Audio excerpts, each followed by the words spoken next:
Amid Africa's peace mission for Ukraine comes NATO Chief's latest assertion that Ukraine has the right to liberate its own land.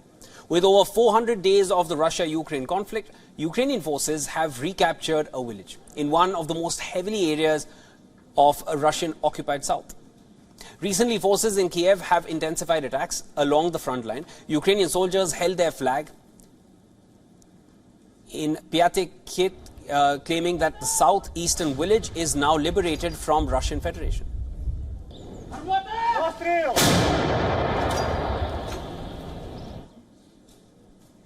Сьогодні, 18 червня, силами 128-ї гірсько-штурмової бригади і 2-го ОСБ було вибито рашистів із населеного пункту П'ятихатки.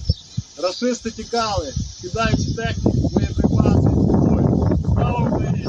Героям слава!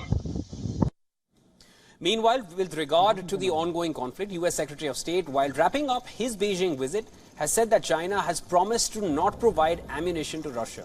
This comes after United States had alleged that China is considering to supply arms to Moscow.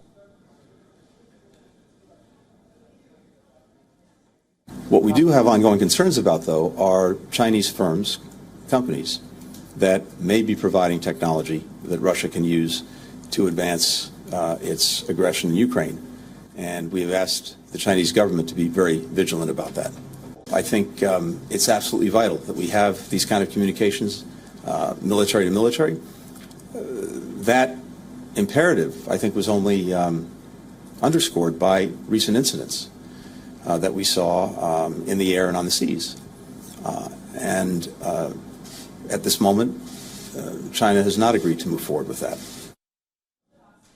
NATO Secretary General was in Berlin to discuss the upcoming summit in Vilnius. Jens Stoltenberg claimed that even though Ukraine is not invited to the NATO summit, there are ongoing consultations about moving Ukraine closer to NATO. At the Vilnius summit and in the preparations for the summit, we are not discussing to issue a formal invitation. What we are discussing is how to move Ukraine closer to NATO, and there are ongoing consultations, and I'm not in a position to preempt the outcome of those consultations.